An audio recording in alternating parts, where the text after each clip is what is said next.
This is my testimony. I want to share some facts about myself as well. I did start a YouTube channel around 8-9 years ago, and it was because I was going through some things during that time, and I wanted to share my findings with the world. I was going through what I know now to be a spiritual awakening.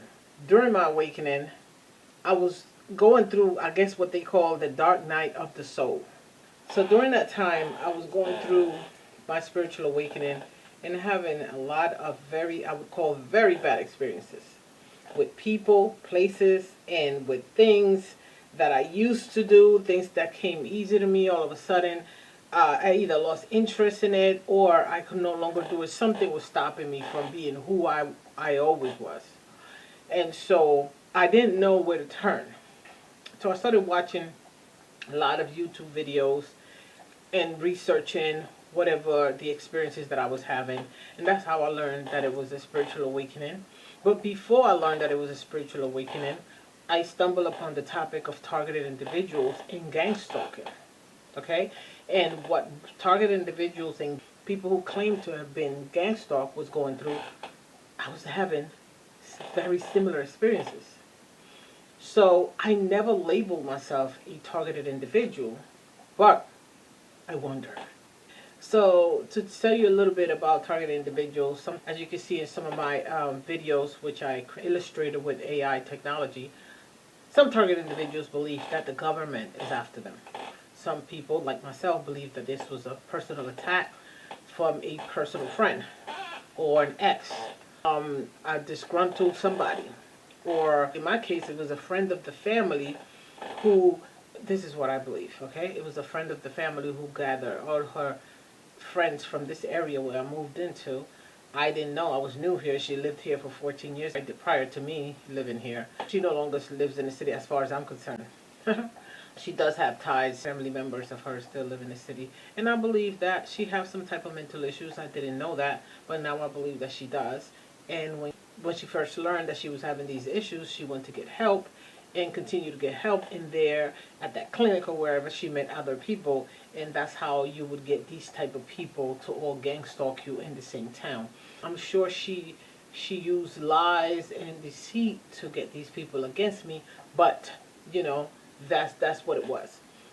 Wherever I turned, whatever jobs I worked, no matter what I did, I was being attacked.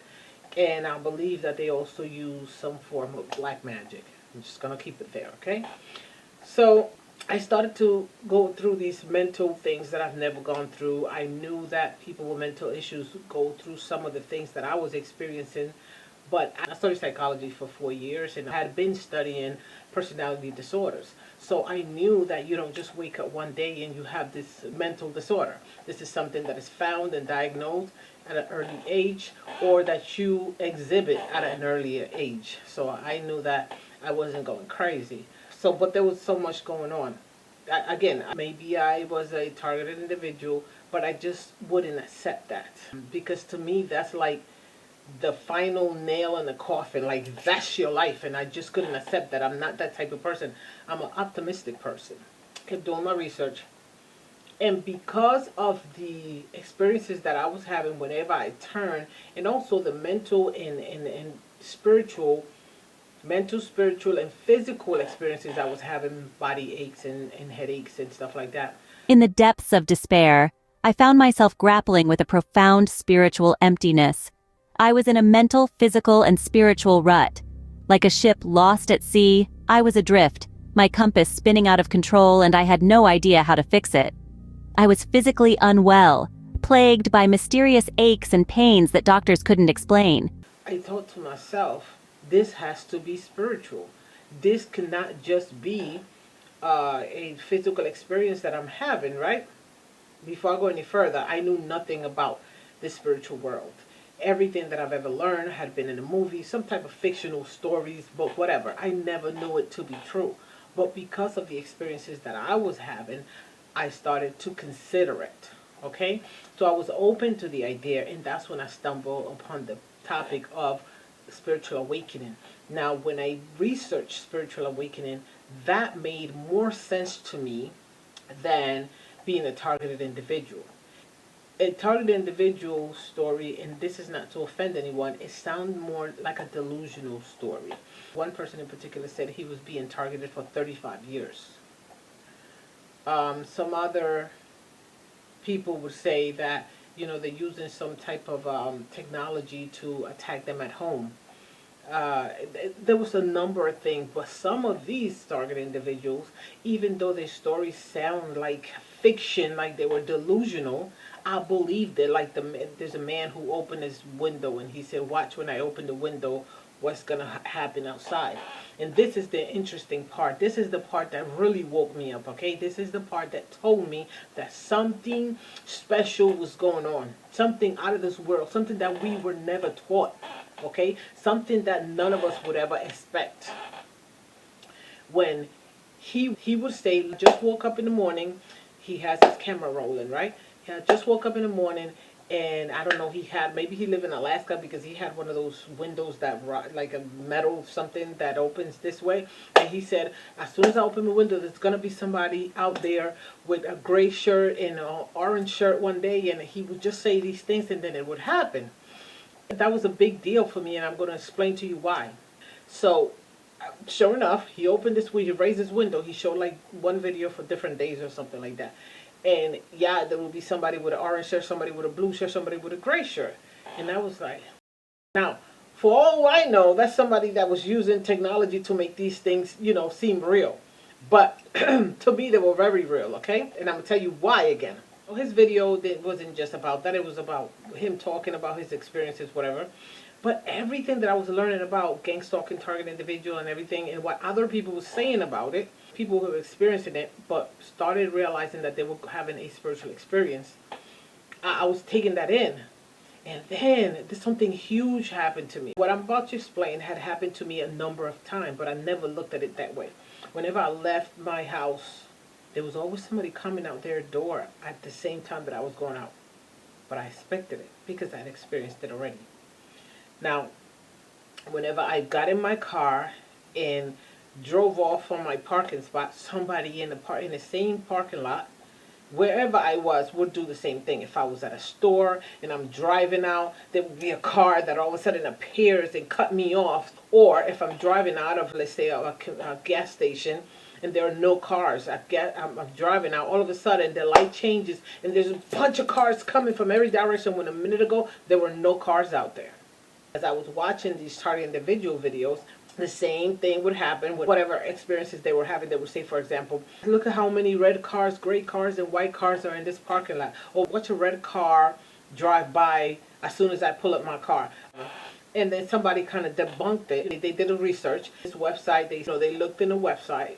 It is clearly stated that most popular cars are those colors, blue, gray, black, and white. Red, gray, black, and white, something like that. So that made sense to me, right? I was like, okay, scratch that out. So as I'm taking in all these videos and everything that I'm researching and everything that is happening to me, and I'm trying to connect the dots, because it's very important to connect the dots to make sense of it, okay? Otherwise, you're going to end up... One day I'm driving somewhere, and something happened. Remember, all the videos and all the information that I've been taking in for maybe a few months now is in my head, right? And I'm also doing videos about targeted individuals, but not as a targeted individual, but as a person with the same experiences. And one of the things that I realized here is that they were saying it first, and then it would happen. This became a light bulb moment for me, because I realized that we were all thinking it first, and then it would happen. So was I whenever I said, "Watch when I go into this gas station, there are no cars getting gas, and as soon as I pull up, there's going to be many cars doing the same thing." And so it would happen. So if I'm driving down the street and I said, "Watch this car cut me off, and watch it be a white car," or whatever it is that I was thinking, I would think it, and then it would happen. So then I started to think, there's something there. More than a physical experience. This has to be something spiritual. And of course, I researched that, and that's when I stumbled upon the topic of manifestation. Most targeted individuals, a lot of individuals who call themselves targeted individuals, they want to hold on to that mindset. They don't want to come out of that mindset. So no matter what you tell them, for example, it's not the government, it's personal. It's not this, it's that. They want to tell you that it is the government that has it out for them and blah, blah, blah. So I just try to give a bright perspective. Not that I'm 100% right, but I know that I had to pull myself out of this, okay? So there's a few ways that I pulled myself out of this, and I'm getting into that now. One day, I'm laying in my bed, and I looked up in the ceiling, and I started to talk to God.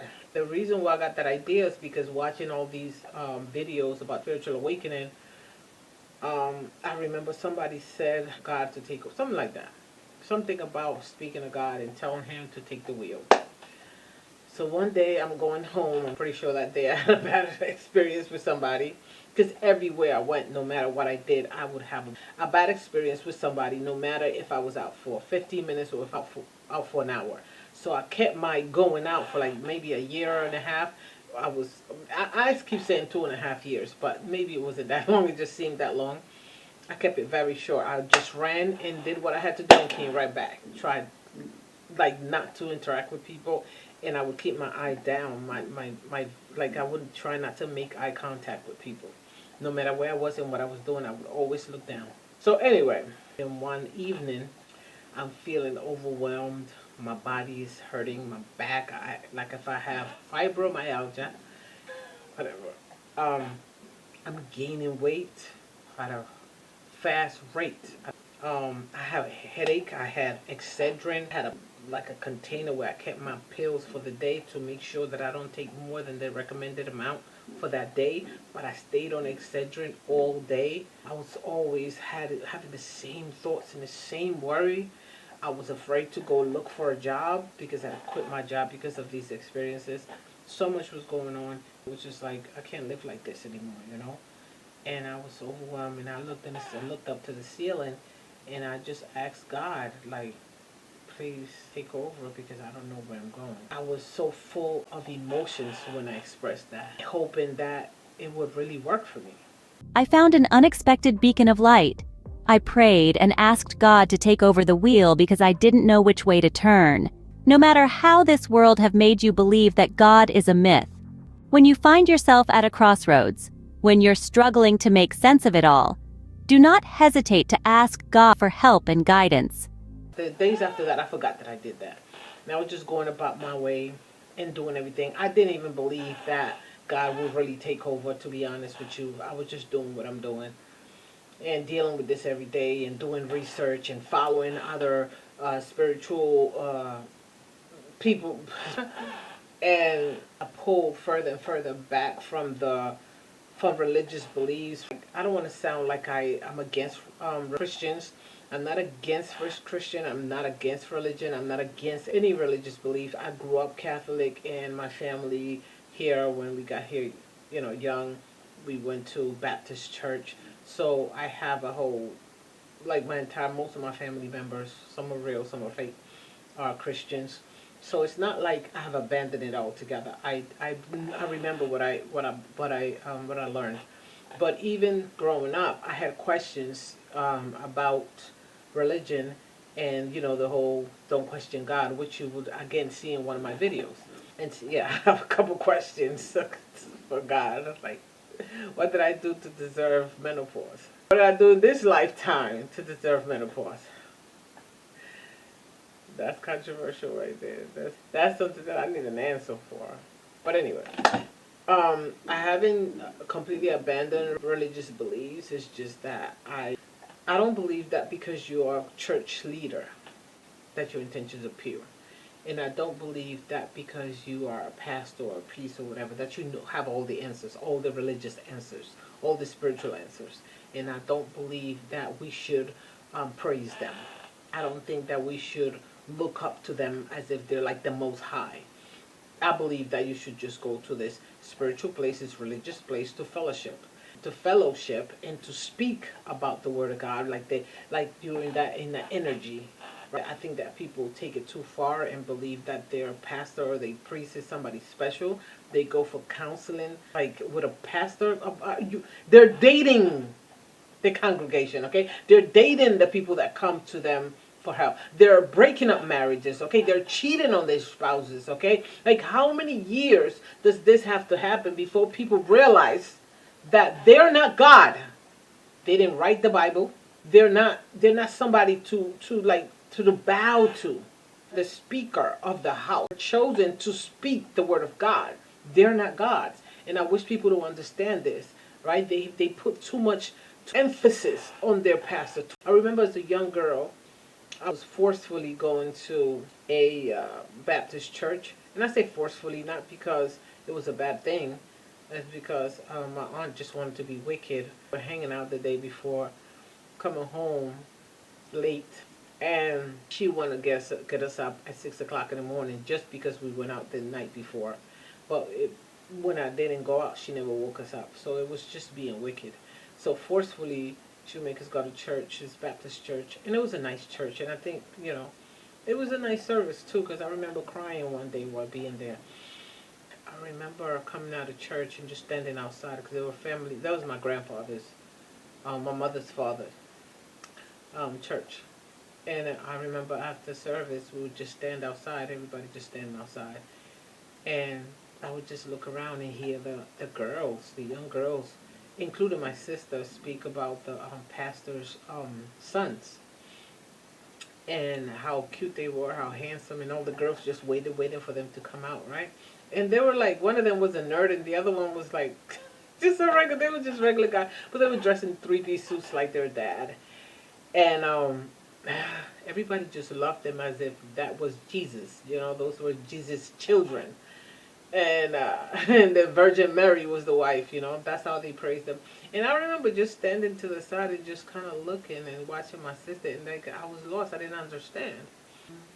Just looking at what the pastor was driving. He was driving like a really expensive car. And I know that because they were talking about his car and how much of a huge house he had. My sister and her, whoever she was talking to. So that's how I knew that they had so much. And I remember before I knew how pastors or priests got paid, I remember wondering, like, where did they get all this money from? And now that I know how they get paid, I'm thinking, where do they get all this money from? Okay, now I know how they get paid, and it still doesn't explain their riches. It seemed as though the world was turning its back on me. Even my closest friends, those I had shared laughter, tears, and years with, were distant and unresponsive. I tried to reach out, but no one would answer. In those moments of despair, I felt the world closing in on me. I was at my wit's end, wondering what was going on. But then, in the midst of my darkest hour, I found an unexpected beacon of light. Before I go any further, one of the reasons why I tell you that it's not that I don't believe in Christianity at all. One of the first people that I called when I was like just had enough and I needed help, I called my aunt, and my aunt pretty much I feel that she knows the Bible like the back of her hand. And I told her that certain physical things that I was going through, and she helped me through them. And she would check on me for like maybe 3 months. She kept calling me from time to time, checking up on me.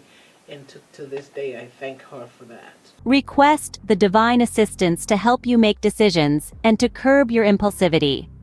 This is not a sign of weakness, but a symbol of strength and acceptance. It is a testament to your faith, your resilience, and your willingness to seek help when needed. I want you guys to understand how my mind was working up until that time.